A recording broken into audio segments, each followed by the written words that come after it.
All right, we are live. What's happening, everyone? Welcome to another episode of the It All Depends podcast, the show where we share tactical and actionable insights for customer success manager.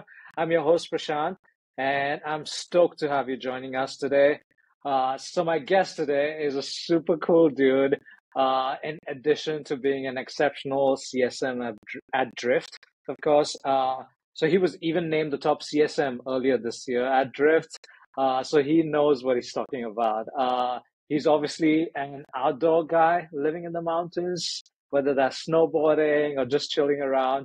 And currently he's logging in from a cabin somewhere in Canada, which is super cool. But Jack, thank you so much for being on the show. It's so good to have you on. How are you? Prash, your words, they're too kind, too kind. That was a heck of an introduction as well. I appreciate both the personal and professional piece of it there. It's quite nice. So I'm doing well. Thank you for having me on. I'm really, really grateful. Cool, cool, awesome. Thank you for being here. I was looking forward to this conversation. So I'm glad we finally making it happen. You know how it goes. The format of our conversation, we really want to set that foundation, set that stage, dig into like how the setup is, the CSM setup is at your company at Drift, the contract queries, the team, the metrics, the cadence, all that good stuff. So would love to kind of if you could share briefly about the company Drift and what's it all about? Yeah, absolutely, Prash. So Drift's a marketing technology company. It's in the SaaS space, primarily focused on B2B SaaS. And our main goal is to make it easier for businesses to buy from businesses. And the main avenue through which we do that is conversations and specifically chat. Drift pioneered chat for sales and marketing. They were kind of the category creator as it relates to conversational marketing. And I joined about 2 years ago. Came over from another marketing technology company that was in the direct mail space, and pretty intentionally wanted to go to Drift. I think they had, from my perspective, their brand and their marketing was something that appealed to me even as I was kind of getting into tech. And Yeah. so being in the marketing and kind of sales development space already, I was like, all right, if I'm going to go, as I was looking for additional opportunities, Drift really stood out because I wanted to continue to have conversations with marketers, and I think I really very much so have a marketing brain. So hence why I went to Drift and decided to spend a little time here for the last couple of years. And so, like I said, conversational marketing, really the base of it, if you can think of chatbots on the website, right? But for the sales and marketing lead qualification use case, that type of thing. Cool, cool. Yeah. Even I believe David Cancel is the co-founder, right? And I think he was in HubSpot back then. He was the chief product officer back then. So we That, do have a connection yeah, there. there's actually multiple connections, I believe. So David Cancel, HubSpot, obviously CPO, and then I believe Elias Torres was HubSpot as well, and then Oh, okay. Mark Killens was a VP of marketing for a really long time. Created the I apologize for blanking on this as it relates. Oh, HubSpot Academy, and then came over and created Oh, Drift wow. Insider over here. So No yeah, way. there's some overlap in terms of HubSpot and Drift for sure. Oh, that's so cool. Awesome. Perfect. I would love to kind of get into the setup side of things. So you Yeah. know how like it really depends on the company structure. For example, in startups, you might have the CSMs doing onboarding as well and renewals Mm-hmm. and contract and stuff like that. So I'm curious to know like how is the setup for you as a CSM? Do you have to do onboarding? Like what does the transition and handover look like? Yeah, so I work in the enterprise segment over here at Drift, and so with larger customers, I have a smaller book, about 12 customers. In terms of the structure, so CSMs own the relationship, and our primary charge is success, value, and adoption. The account team, the larger account team, includes an onboarding manager, so they own onboarding. I kick them off, they own onboarding. I'm kind of riding co-pilot during that process, implementation, and then we do the full handoff at the end of the implementation and onboarding, and that's really where I step in more consistently. At that point, the account team includes both an account executive, and then we also have, on the enterprise side of things, we often have consultants who are kind of in the product with the customer, that type of thing. And so my job, I can really zoom out and look at the efficacy of the channel as a whole, how it's performing, tweaks, different things that we can make, and then being sure that when the rubber hits the road, that the team is working together kind of in sync. And so, yeah, so in terms of the structure, we have like I shared, I'm being a little bit repetitive here, but the onboarding manager, myself, the CSM, account executive, and then a consultant. And we obviously have support that kind of helps around the technical support side of things. Got you. And with regards to contract and renewals, do you own that?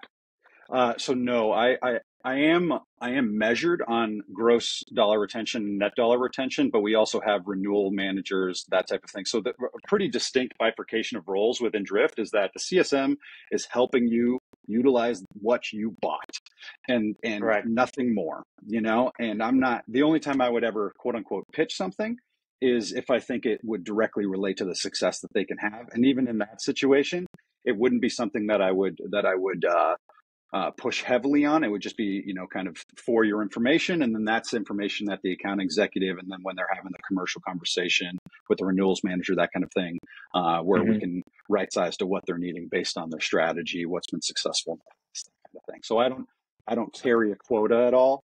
And I'm not directly responsible for renewals, but that's what I measured on though. So Okay. with gross dollar and net Interesting. dollar. Yeah. Yeah, understood. So you did mention like you have 12 customers in your book who are enterprise, of course. So I'm curious, like what does the cadence look like, the communication, whether that's calls, emails, like how does that look like? Yeah. So typically I have a monthly strategy call, and that's almost like a pseudo business review. Like we look at performance for the month, we look at product releases for that month as well. We also look at and provide recommendations based on their deployment. Now there's that kind of check-in occurs on a monthly basis, and then either quarterly or biannually, we're doing a more deeper, full-fledged business review. But in terms of like kind of, I'll call it day-to-day call cadence, usually it's on a bi-weekly kind of time frame, because the consultants often their work is happening either on a weekly or bi-weekly cadence, depending on the customer's needs, that type of thing, how many hours they purchased in terms of consulting. So I join those calls, and I don't directly own them, but they're directly related to strategy and the things that I'm recommending. And so it's very much so like a shared responsibility call, but the consultant owns it. I then own that monthly cadence where we review the performance, that type of thing. Got it. Yeah, I like the mix of like the regular pseudo kind of check-in calls, and then you have the deeper calls as well, in addition to the consulting team checking in as well. On the metric side of things, you did mention that you are assessed on revenue retention. Like what other metrics does come under your? Yeah, so there's the gross retention piece, which is, max you can score there is 100%, right? It would account for contractions. Then there's also net dollar, right? Which, if folks aren't familiar, that adds in both the contractions and then the expansions, and so you can score over 100% on that. And then the third piece that's a part of my compensation or my variable comp, I should say, is health score movement. So we're a Gainsight shop. We have like a little bit more complex score, but it's red, yellow, green. I need to move a certain percentage of ARR into green on a quarterly basis. And those health scores, they're built, based on any company's CS strategy. And ours are pretty heavily focused on like product adoption. There's a couple value-based metrics in there with ROI, that type of thing, because of our integrations with Salesforce. So those are the three main categories. And also in there, I should say, there's activity metrics like meeting cadence, how often we're talking to folks, have we engaged executives, are we sharing success plans, that kind of thing. So we just have to track all of that. Oh, interesting on the health score, Jack. Is that automated? Like, how do you actually assess that? Oh yeah, it's automated. It's all built. Okay, CSOps all built it within Gainsight, working with our nice. analytics organization. Yeah. Okay, perfect, perfect. Yeah, and there's some Awesome. self-reported pieces in there too, like I was sharing with like, in this meeting, did you share the success plan? Was there an executive present? Like that kind of thing to be able to track against those pieces. Okay, so it's a mix of like art and science in a way that you have that Totally. manual. Okay, okay, Right. perfect. Isn't Sounds that good. isn't that what CS is, Prash? Like that's Right? art and Yeah. science, a beautiful combination, right? Like we're looking at data, but then very much so it's like relationship based. It's there's art and science is most certainly a good summary of what a CSM job is. So Perfect. Yeah, yeah. No, totally, totally agree. Awesome. Thanks for that. We most likely covered most of the things, yes, on just setting up the stage on how the setup is, what you're measured on, the book, the size of your book, all that good stuff. So let's move on to the the even better stuff like the tactics and the actionable habits that you have. So starting off with my very favorite question is the Pareto's principle is like what is the 20% input? Uh, because we have so many things as a CSM going on, so many moving pieces. So I'm always curious to know like what is that 20%? What is that priority that you're making that results in the maximum output? yeah. So there's a few things, but the first one that I've seen just be really successful for me. I talked about that monthly call, and the content of that can vary depending on what's going on for that customer, like where they're at in terms of their relationship with us, right? It all depends. And but what's been really successful for me, and I would say, one of the things we're going to talk about later is like what skills do I really lean into as it relates to um, my role and how I succeed. Uh, you know, Building lightning fast rapport, I think, is invaluable. And Hmm. if you can do that on the first call, it's not just about building relationships. It's about building credibility and trust. And on those monthly calls is really where I showcase one, my business acumen and my commitment to their success, because they see me as a business partner. They can delegate that to me as excuse me as being their business partner and owner of that channel, and being sure and that they can trust in me that if something's going wrong, if something is not headed in the right direction, that I'm going to be able to see that, identify that, point that out to them. And so I'm a bringer of problems to those calls, and I use problems to present solutions. I use problems to uh, honestly elicit reactions and action as it relates to their deployment. Because if you're coming in and saying, "Oh, everything is rainbows and butterflies, and everything is really great," guess what? That means, okay, we don't need to do anything. We can just let it be. And the reality is, if we just let stuff sit, then it becomes shelfware. We're not paying attention. And so that engagement is important, and engagement of the efficacy of the channel is vital. And so I would say, as it relates to 80/20, building credibility with business acumen on those monthly calls is like my number one thing. And it's the way that I've built that trust immediately with my entire customer base right off the hop. And then that just bodes well for those continuing conversations. And we're tracking trends, we're seeing where the dips are, that type of thing.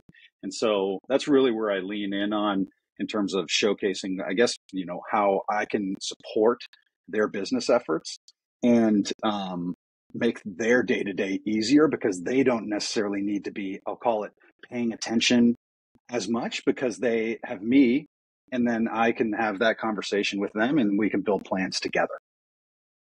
Oh gosh, there's so many good stuff in what you just shared, Jack. Is I, I would love to kind of dig into. I'm glad that you mentioned that content can vary. It all depends. As the podcast says, it all depends. The content can vary. We can't be, in the just for the sake of scaling. We can't just scale content if it's not relevant to the customer. So I'm glad that you mentioned it. I'm curious on the building lightning fast reports. Even me personally, I often struggle with like, oh, report. I just take out my sweet time often, like, or else it just takes time. Mm. Sometimes it just takes time to kind of build those reports. Do you have any best practices or advice on how you actually approach to building those reports quickly? Yeah, so there's I think it takes a little bit of time. When you join an organization, you're trying to figure out, you know the value that your product provides. And so specifically with Drift, like Drift does a really good job. It doesn't create any demand, but it captures demand and it accelerates it. And so if we can, and it obviously builds pipeline through that process, right? And so I have those three pillars that I can always kind of lean back on, and then I can build, and I can check against, are we doing that well? Are we capturing demand well? Are we building pipeline? How fast are we able to move a lead or a prospect through relative to what they were doing before? And so knowing that, and then also knowing the goals of the customer, I can then be pretty prescriptive in terms of what I present to the customer, what I highlight in terms of, what I highlight as it relates to their deployment. I also understand their business and their use cases really, really well. And I think that's the other vital piece is it's so easy to businesses almost have to do this, but it's like this one size fits all, right? Like health scores have to be built in that way. And it's the job of the CSM to understand that customer's business incredibly well and the nuances of it. So, and that's a part of building credibility as well. So that allows me to then focus my efforts on building showcasing the right data that's valuable for them as it relates to their goals and also what Drift can do. It also helps me kind of maintain expectations with the customer, because when they're like, hey, Drift isn't creating any pipeline. Well, I'm like, Drift doesn't create pipeline. Drift is going to show you the efficacy of all of your other marketing channels and how they are directing people to the site, and then whether those channels are resulting in pipeline. Drift just captures that and then can move it through really quickly. You can have a conversation right then and there with Drift as opposed to filling out a form and having follow up within 24 hours type of thing, right? So, and honestly, through data is how you build credibility and trust, and that's how you also you can kind of showcase your thinking, and you also, I think my favorite part about using data to present and reports to present my thinking is that I need to back it up. I need to dive into the numbers. I need to anticipate questions that might be asked. I need to be able to respond to those, because we all know, like executives, they're going to drill down, and so so long as we're able to kind of justify and look through and think through how we're presenting this story with data, then it's going to be valuable for them. Awesome. That's great stuff. I see a lot of like proactivity on your bit to just like prep for these calls and just in building those credibility and trust. Just being reactive just wouldn't work, especially as a CSM. But yeah, I do see that a lot in what you just shared. Yeah, I will. I mean, it's so easy to get reactive, right? The email inbox is filling up, right? Slacks, it's easy to kind of react to those things. And now, do I end up getting kind of sucked into that? For sure. And one of the things is, and I'm really grateful to have this as a part of my role as a CSM, is I get to really kind of think like a business leader. And I think one of the mistakes that I think folks or CSMs can make when they get into roles like that is that they don't want to chase support tickets. They don't want to kind of get into the mud. And the reality is that's a great way to build credibility and trust as well. Even though I don't do I have the technical acumen to be able to run down a ticket? Absolutely not. But the customer seeing me escalating, following up on conversations, being sure that they got things figured out, that's removing friction. And that's, again, builds credibility, builds trust, makes their customer experience that much better. Because I think a CSM is not only responsible for the success of the customer, but they also manage the experience that they have with the brand. And so I think that it's vital to kind of be willing to get into the mud a little bit, especially if you're the one bringing problems and solutions to the table. You got to get in the mud with them. So yeah, no, totally. I like the fact that how you framed it, like using problems to elicit reaction and which results in finding a solution. I love that phrase. that should be your next LinkedIn post. If not, I will actually post that, Jack. Prash, take it, my man. It's yours. It's yours. I haven't been posting on LinkedIn in a while, so I'm thinking about getting back into it. But it's all Yeah, yours. you It's all should, yours, man. my friend. You should. But yeah, that's great stuff. Thanks for sharing that, Jack. On the skill side of things, you did share quite a bit there on, building those reports quickly, working cross-functionally, getting down and dirty with those support tickets or things that that might not come under your job scope, but still, proactively you go out of your way to build that relationship for the customer. And on the proactivity side, of course, like how you're being proactive. Anything else you think on the skill side of things that directly results in your performance, you think? Well, I think I'll add this. I'm a pretty empathetic. I walk through life Hmm. as a pretty empathetic individual, and so we talked a little bit about cross functional relationships, but I kind of want to like drill down into that a little bit because you need to, as a CSM, you need to understand, like for me anyway, I need to understand the perspective of the marketer, the marketing manager today that I'm working with on the demand gen side or digital side. I need to understand the priorities of of marketing ops and what they're needing, and their perspective on things and what's most valuable to them.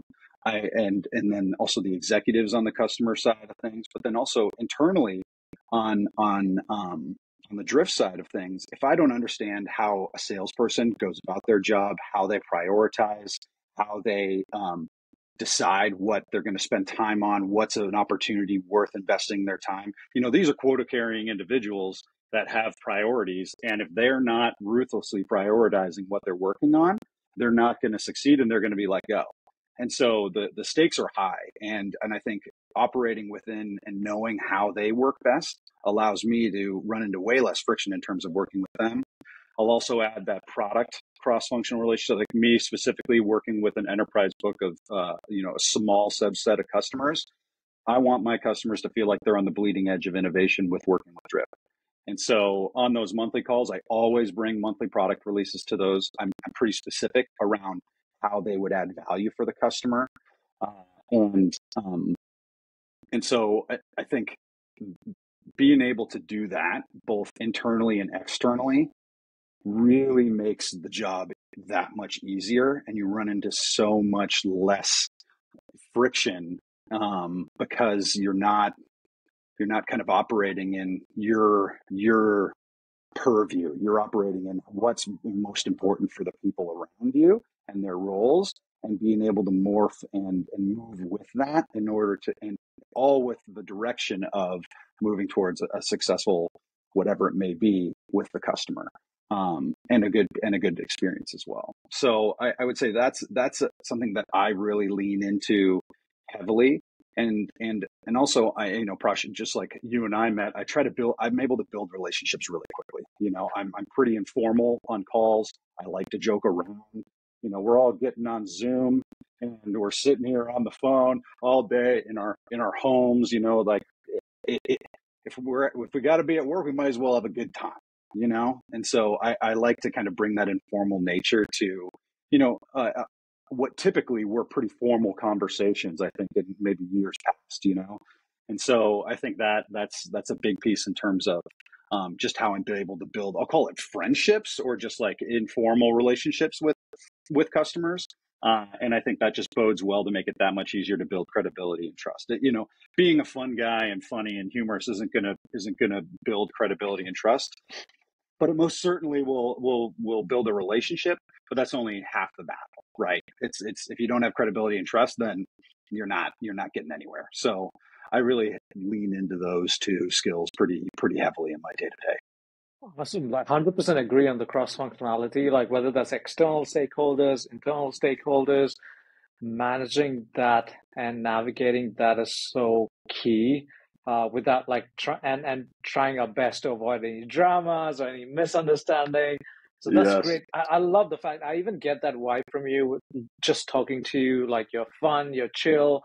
You make it easy for us to have a conversation, Mm-hmm. which is a great skill to have. Like making it because I making it easy for the customer to have a conversation with you. Like Yeah. oftentimes, like you said, like getting on Zooms is always a professional setting. Like, oh, you're the vendor, I'm the customer. That dynamics is not Yeah. very fun. And Hmm. you actually like bring that piece where it really eases the customer in like where they can actually, building that rapport, and also where they can actually come to a place where they can give you an honest and genuine feedback or review on the product, or if there's Hmm. any red flags, they would be more open to kind of share that with you Hmm. if you have that really good relationship. So thanks for sharing that, Jack. Awesome.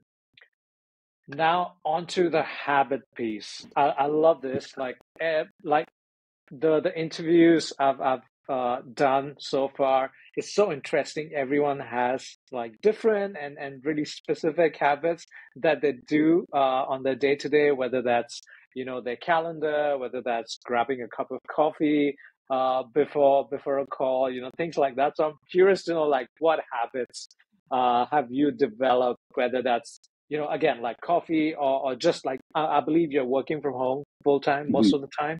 Correct Yeah. me if I'm wrong. Yeah. Yep. Absolutely.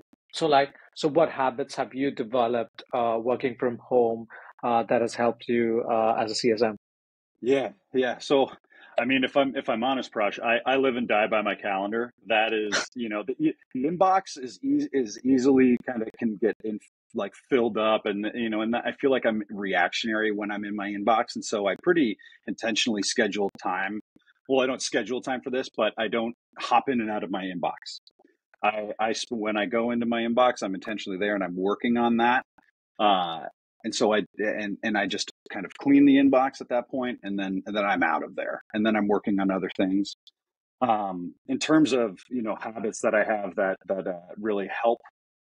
As you can tell, I'm a pretty extroverted dude, and I let there's aspects of going to the office. Don't get me wrong, I love working from home and being able to live where I'm at and do the things that I want to do. It's most certainly a great trade off. Now I'm a pretty gregarious social guy. I like to have conversations with people, and so um, how do I do that in a remote setting? I have one on ones with teammates. I have one on ones with not necessarily like again. I like to keep things pretty informal.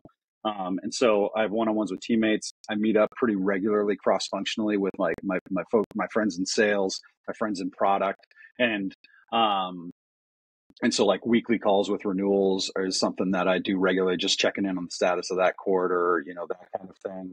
Um, I also have like a go-to product person that I kind of push for a Nice. lot of questions, that kind of thing. I built a relationship, so now I'm like, okay, Connor Baldwin, my friend. Okay, it's just, um, but to kind of go back to some other rituals that I have that make it easier to work from home. So one of the things that I'm doing out here, I'm like Prash mentioned at the beginning of the conversation, I'm up in Canada and I'm at my family's cabin on a lake, and so. I take a swim. We're in a little cove, and so I swim across the cove every morning to kind of get a little bit of exercise in, refresh from the water. Doing that at home is something that has completely fallen off, if I'm honest, like exercise in the morning or doing something to kind of get out. So what I do when I'm back home in Montana is often walks and dog walks. I have a big burly Chesapeake Bay Retriever who is very high energy, and if I don't get him outside, he's going to cause havoc across the house. So I need to get that energy out, and it's great for me to just walk. Now, one of the things that I did before was I would like completely disconnect during those walks and like listen to a podcast, that kind of thing. And I think that that worked, and I still enjoy doing that. But one of the things that I found actually that kind of changed the game a little bit for me as it relates to the walks was I decided to, and our old chief marketing officer, his name's Dave Gerhardt. He's all over LinkedIn. Yes. He had a post that I saw one day, and it was like, you should try going for a walk.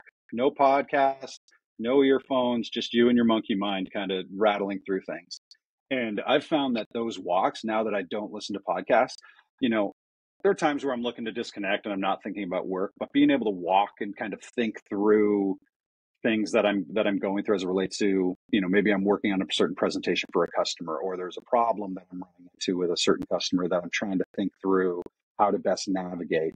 Maybe there's and so I just kind of walk and think. I just let my monkey mind just kind of go. And that's really helpful for me because I'm the type that kind of has a lot rattling around in my brain. And if I don't organize it or kind of release it in some way, then I get stressed out. I get a little anxious, and then I'm by that time I'm like tired. I'm tired at that point. So being able to walk, being able to kind of think through things, and then in that process, I'll like write things down as I'm walking on my phone, that kind of thing. And that habit has been incredible for me. And I do that kind of any point within the day that I can find it, because my calendar just varies so much. Like, the idea that I would have a regimented lunch was a pipe dream, I think, when I tech working from home. So, but if I make it a priority, I'm going to do that. But that's one sacrifice I've made. I don't have a designated like lunch hour. And I often just like reserve that time or find that time at other points in the day. Now, sometimes that's, maybe it's leaving work a little hour or like an hour earlier, that kind of thing, going on the walk, decompress from the day, that kind of thing.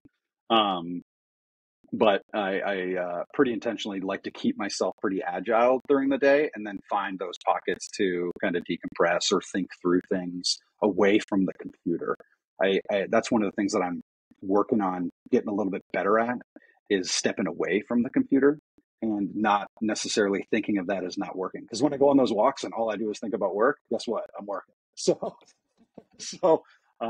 that's something that really helps as well. I'm also a big, like you mentioned earlier, coffee. That's most certainly a ritual of mine in the morning, is kind of taking an hour before doing the exercise in the morning, taking an hour before starting work, enjoying the coffee, kind of, powering myself up for the day. Like I said, I'm definitely a gregarious extrovert, but I guess this is an introverted side of me, is that I need a little bit of quiet time to recharge. I don't necessarily, it is a little draining when I'm on Zoom all day, but being out with friends, that kind of thing is interesting. So that's an aspect of my personality that I'm kind of figure out. So did a lot of Awesome. rambling at you there, Prash, but those are a few things. No, that's awesome. Like even like right from the start on just having a dedicated time to check your inbox.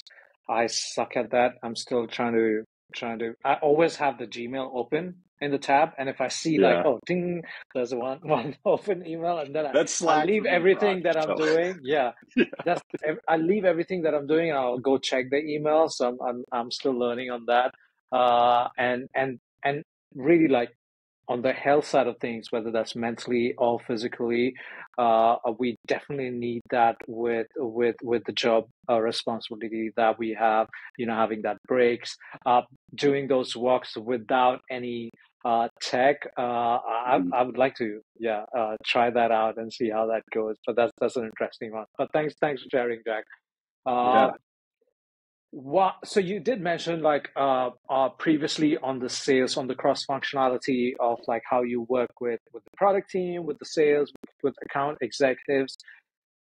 Can you tell us more on what are the best practices for you personally when you are working specifically with sales, whether that's exploring, cross sell or upsell opportunities, when even for renewals maybe.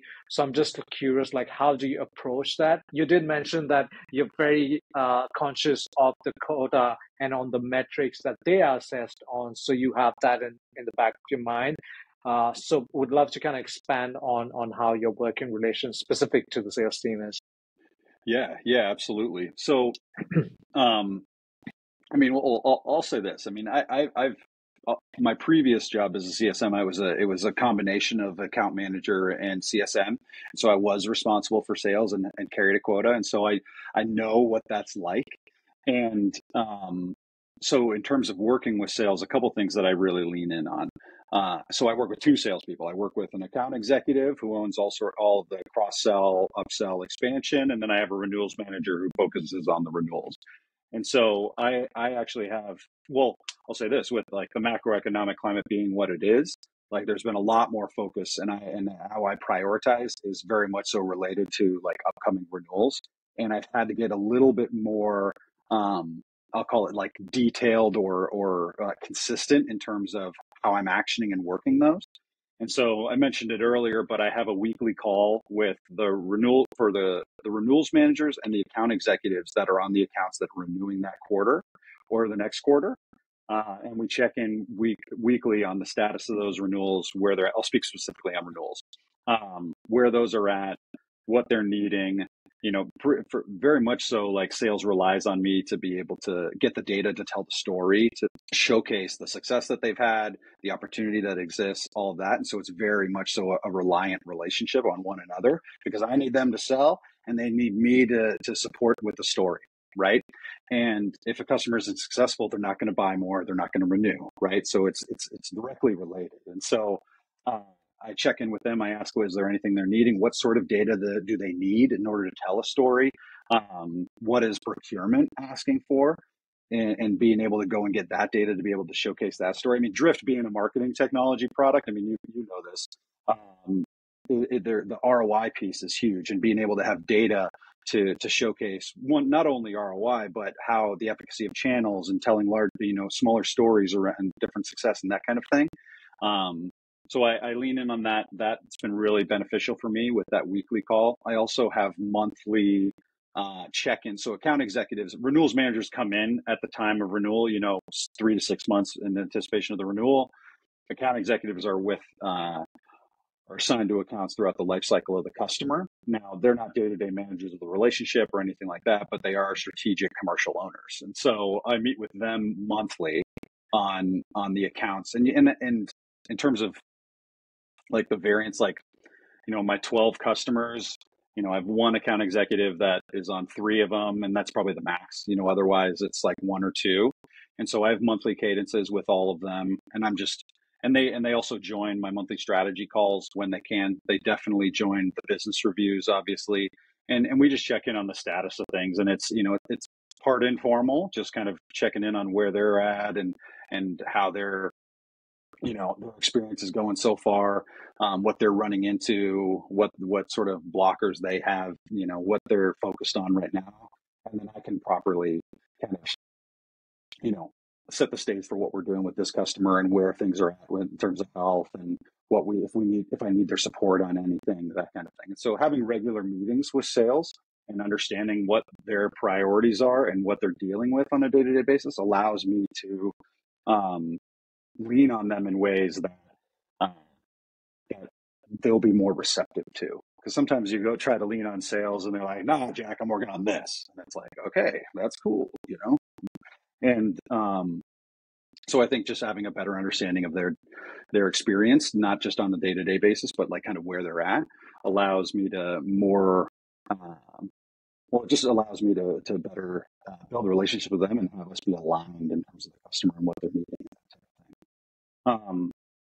And so, and I also lean on them for some of the things that they can, I'll call it like kick off, like if we need to bring in a solutions consultant, if we need to bring in a business value consultant, right? Like those folks who often help out on the pre-sale or sales side of things. If we ever need that in order to build an expansion case or build an upsell case, cross-sell case, they're the ones that kind of bring those folks in, and then I can leverage them, because I typically can't pay a solutions consultant or a BV consultant and get anything from them, So having that, and really their involvement is justified by expansion opportunities, right? So if we can build a case for that and they can bring in those resources, that's just going to make for one, a better customer experience, because they're going to have the full story and scope and understanding of what they're needing in order to see the success that they want, and they can make the appropriate investment. And then everybody wins. Yeah, I like the fact that you do have like those regular cadences and touch points with whether that's the renewal rep or the account executives, just building that relationship and having that regular connection and cadence really helps to be like aligned and on the same page. If there's any changes, if there are opportunities, risks whatsoever, you guys are always on the same page most of the time, and just like avoid any misunderstanding. Again, like avoiding any misunderstanding, and really prioritizing that thing. So appreciate you sharing that. We're almost coming to the close. But then I didn't want to let you go without asking, uh, because we're talking about all these, really great habits and skills and Mhm. tactics, but it's not always sunshine and rainbow, and it doesn't work all the time. So I'd So true. love to kind of know if whether there was a time that you failed, and what was that journey like? Like, what did you kind of get out of that? Oh, absolutely, Prash. I mean, you know, I there's lots of mistakes, right? There's failures. There's things that inevitably happen all the time. And, viewing those as learning opportunities is vital. Otherwise, you're just going to kind of beat yourself up. And especially like for me, working an enterprise book, if I lose a customer, it's usually a pretty valuable customer, and there are eyeballs on that all the way up the chain, And so I recently lost a customer, very high value, really well known logo, and it was a competitive situation, and it was a scenario where I didn't necessarily. And the reality within the B2B SaaS space is it's highly saturated. It's a highly competitive environment, and especially in the sales and marketing side of things, where there's budget there. That buyer has a much higher propensity to buy, and so as a result, it's a really saturated market. We have competitors kind of across the board as it relates to chat, but then also as it relates to like intent data, that kind of thing. And in this situation, this is a customer that had been with us for many years. And honestly, I'll say this: I rested on my laurels. I was like, okay, we have killer ROI. They've been a customer for 5 years. The relationship is solid. My day-to-day POC loves our product, loves working with us. Anytime they needed anything, I mean, they were a deployment that was humming, right? There wasn't much that they were looking to add or do.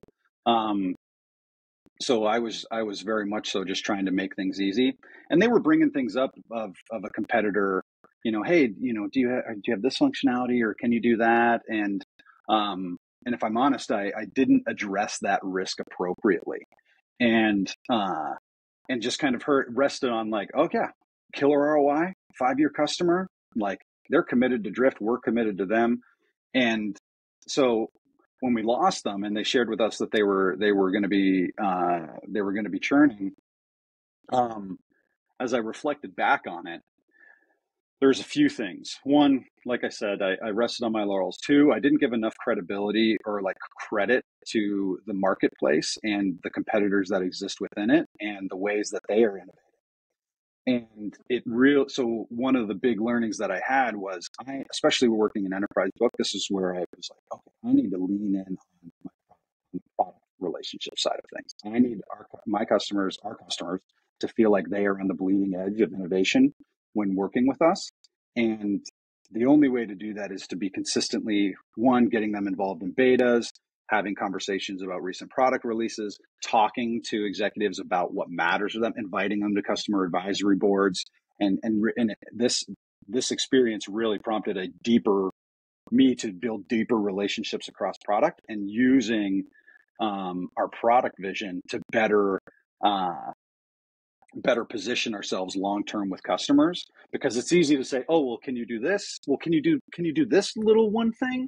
Well, can you do that little one thing? And if we kind of get caught in that, then we're in this feature parity conversation. The reality is, there are certain things when people bring new things to the market, or competitors bring new strategies or tactics to the market. It's new, it's shiny. We live in a shiny object syndrome time. And but at the same time, as a leader and as an executive, I understand the need to test new things, even if we're not sure if they work just yet. Now, so I was in a situation where I'm like, okay, I need to, one, lean in on my relationships with product better. Two, I need to have a better understanding of a certain competitor in this situation and what they're doing and how they're innovating, and a better understanding of the additional competitive marketplace, and kind of, and not necessarily, and build a healthy paranoia, honestly, as it relates to customers, because especially in the marketing tech side of things, like marketing budgets have been slashed in this macroeconomic climate, right? Everybody's trying to do more with less. They're trying to figure out how to streamline their spending. Procurement ops is, from top down, it's like let's consolidate our spending and get rid of shelfware, and so And if we're spending too much with one customer or one vendor, then we need to, or partner, then we need to consolidate that in some way. And so that healthy paranoia has been a huge learning as well. So those are the few things that I've learned as a result of that. Now, I will say this: while there was most certainly some accountability that I had to experience, and I had to take accountability with my leadership and to my leadership with it. But at the same time too, they recognize that, well, I'll say this: they recognize that this is not necessarily a great situation. However, they had confidence in me that I could turn things around, and that they had the opinion that I could still contribute in ways that I'm botching this line here, Proctor. I might need to edit this one out, but they really they still showed support for me, right? And even though it was, a difficult experience having to go through that, and then also the impact of the business, and then get that feedback from leadership, they still let me know that they had confidence in me, and that is huge, because otherwise I'm demotivated. I feel I'm stuck in a situation. It's easy for me to ruminate. Truth is, I needed to take the hit, learn from it, and move on. So that's really how I learned from that experience. Yeah, that's amazing. Thanks for being so transparent and sharing. Yeah, great lessons. Great lessons there, Jack. Yeah, very valuable. Awesome. This has been amazing. But before I let you go, I always ask this question to all of my guests, like, so which CSM would you like to hear the similar conversation and tactics and actionable insights from as the next guest in the pod? Yeah, so there are a few people. I was kind of thinking about this one prior to the conversation. There are a few people that jump out to me, and some of them. Well, one, I'll say this. So it's a colleague of mine. His name is Ben McCracken. He works at Drift as well. Now, you're probably going to want to talk to people at different companies, but Ben is in the enterprise segment of things, but manages a book of 60 customers. So, and I feel like that type of experience is very different, and how he has to prioritize and do things differently. His day-to-day looks very different from mine. We always joke about how like our skill sets are very much aligned to the books that we manage and the nature of how we operate. And so he's very much so like a systems thinker, and is really tactical on how he goes about things. And so he'd be a great conversation. John Johnson is somebody who I followed on LinkedIn for a while as well. You're probably familiar with him. He's sharp. I've been following a lot of his LinkedIn posts, that type of thing. I haven't had a conversation. Well, I had a conversation with him probably like 2 years ago, just over LinkedIn messaging, that kind of thing. But he started posting on LinkedIn a bunch, and he's a pretty sharp individual. So I think he'd be a great conversation. And then a third one, I'm giving you all sorts of cool. This is awesome. So the other one, and I checked her. She doesn't have a LinkedIn right now, but Megan Keeley is somebody who I worked with at Drift. She has since moved on to build out the CS organization at a startup, and previously worked in consulting and ad tech. And so her kind of moving from a scale-up type company to a startup, and kind of how she is approaching the CS role at a startup, I think would be really intriguing, and I'd love listening to that conversation. So those are three folks for you. Yeah, thanks for the recommendation, Ben, John, and Megan. John, I've actually reached out already, so we are setting up a call with him. But then, yeah, Ben and Megan, I'm going to reach out to you if you're listening to this. But thanks again. Thanks again, Jack. This has been awesome. Like, there's so many good stuff for the folks to kind of learn and implement. So as we wrap our discussion, is there anything else you would like to share with our listeners? Perhaps any projects that's upcoming, events, initiatives that they should keep a lookout for? Yeah, absolutely. Well, one, thank you, Prash, for having me on the pod, and I love the "It All Depends" mantra and the title, and because that's the reality of things. And so, thank you for having me on. In terms of a couple things that I'm working on, I mean, please reach out to me via LinkedIn and connect with me. I am really enjoying. One of the things that I've been doing more is having a lot of conversations with startup founders or pre-startup founders who are thinking and looking at the marketplace as it exists today and the problems that they're seeing. And if they would like to have a conversation with somebody who works in CS at a scale-up company and what I'm seeing in terms of the conversations that I'm having with my client base, I love having those conversations. I had a couple of them this week. You can just reach out to me directly on LinkedIn. Like I said, I love to have informal conversations and appreciate one, being able to pick the brain of early stage founders, and then also being able to kind of share my experience and ultimately, I think that'll motion towards probably some sort of consulting or advisory motion or something like that. That'll be built a little bit later, but yeah, those are the primary things that I'm working on today. So if folks want to reach out, please do so via LinkedIn. Cool. Sounds fun. Yeah. Yeah. Guys, listening to this, you better take on and DM Jack and reach out to have a chat. But then again, Jack, thanks for getting on the call and for joining us today, sharing those incredible insights. It's been an absolute pleasure having you on the show. And to our listeners, thank you for tuning in for another episode of It All Depends Pod. I really hope, and I'm pretty sure you enjoyed today's discussion and found it as insightful. But yeah, until the next time, cheers. Have a good one.